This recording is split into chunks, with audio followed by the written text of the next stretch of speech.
Welcome to the Fatherhood Fitness Podcast. I'm your host, Anthony Pluff. Each week, we will cover various topics that dads struggle with in their fitness journey. I'll give you actionable steps that you can apply right away, not only to take back control of your own health, but so you're able to be a better example for your kids too.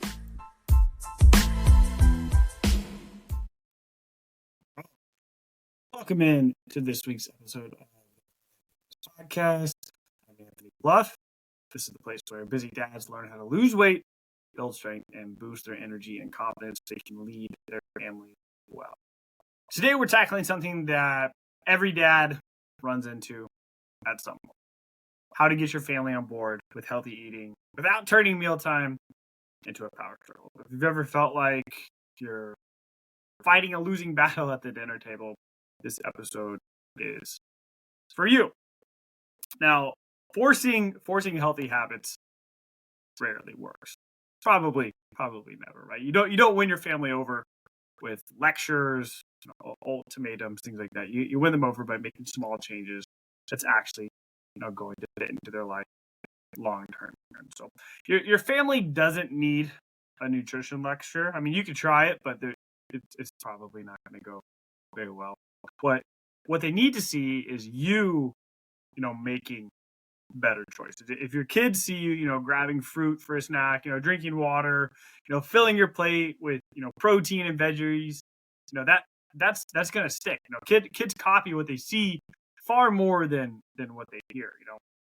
How many times have you told them to do something and they ignored you, right? But when they repeat that one phrase you said under your breath in the car, they're always watching you. And this doesn't just go, when this comes to nutrition, when this comes to, making, you're trying to make some healthier choices. This doesn't just go for kids, right? This goes for your spouse too. Just because you're ready to make some changes, just because you're ready to feel, healthier, to feel a little bit better, doesn't mean everybody in your family is right now. And that's okay, right? Everybody has to go along, but we don't want to force them. I know as dads, we want to be leaders of the family, but we also have to become someone. We also have to be someone who is worth following, right? And so if we have gone so long, not really, leading in this way, it's going to take some time. And right now, maybe your wife hasn't completely bought into this change that you're trying to make either, because maybe you've tried some other diets in the past. Maybe you've tried to eat healthier. Maybe you've done some things for a couple of weeks and it didn't last. Now you're trying to do something again. You can't expect her to just jump on board right away, right? Kids are going to fight change when they feel like it's being forced on them, and your spouse might as well, right? If you've been eating a certain way for a very long time, you have certain traditions, you have norms, habits that you've been following. Changing them overnight is probably not going to be a good idea, and it's probably not going to be received very well. But when everyone kind of gets a say in the meals, everything can kind of shift there, right?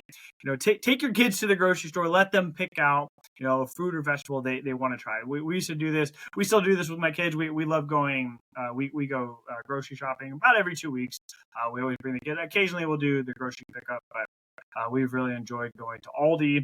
We can get a lot of great things there, lots of different fruits, vegetables, and we go up and down the aisles. Aldi seems to be a little less overwhelming than some other grocery stores, and so we're going down the aisles. We let the kids pick out fruits and vegetables. We started doing this with my son when he was like less than a year old. We see kind of a fun fruit at the store, some of the ones that have like spikes on them and stuff. We let him try it, bring it home.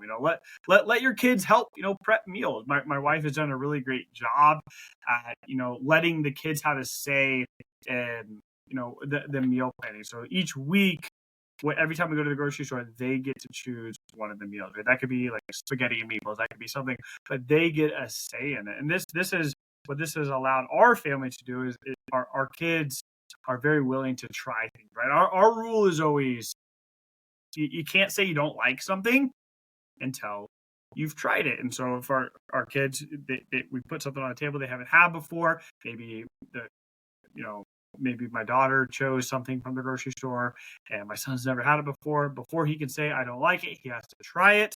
If he tries it, still doesn't like it, then he doesn't have to eat it. That's our rule. That has worked really well for us, and it's allowed our kids to explore tons of new foods. They may find something like, hey, I actually like this. But let your kids help prep meals. Even if it's just stirring something, sprinkling cheese on things. Like when they've had a hand in making it, they're more likely to actually eat it. So something else that can help, kind of make these changes gradual is just making small swaps, not completely just overhauling everything, right? You don't need to ban pizza night. We have pizza night every single week. And instead, you could maybe switch up what you're getting, switch up the size of it, maybe the toppings, maybe you could add some things, add some vegetables things. You could order a side salad, that way you're having pizza and salad, right? Maybe you make a homemade pizza with you have a little bit more control of what's going on it, right? If you're normally getting, like, maybe you're getting a pizza and a large soda, one of the deals that Pizza Hut, Papa John's, something like that does, you could swap that out, maybe sparkling water, you could add a little splash of juice or something, like simple swaps, right? But still something that's enjoyable for them. The little changes here over time will add up, right? And they don't trigger that resistance of completely changing the entire kitchen, completely changing the entire pantry. And so small swaps can definitely help as well. And one thing that I think is extremely important, and this is not just, well, obviously this comes down to when you're trying to eat healthier, but this goes for you as well. Something I talk a lot about is that try your best not to label foods as good or bad. And so we don't want to talk about, like, I was eating this way, this food's so bad, this is junk food, all this stuff, because it creates a negative mindset around food. And labeling foods as good or bad, it's going to backfire, because now it starts to become like, oh, I can't, you feel guilty for eating Oreo. You should never feel guilty for eating Oreos. You're making a choice. They're a food. Are they the most nutritious option? No. And so, but there's something, what we like to call, with my kids, we call them sometimes food. And so instead of talking about food's good or bad, you can talk about how the food helps their body. Like, protein makes you stronger, veggies help give vitamins and nutrients to your body. Water can help you keep you from getting headaches, right? You're fueling your body. So frame food in terms of what it does for them, not whether or not it's allowed, right? Some foods, it's on a continuum. I like to think of it on a continuum.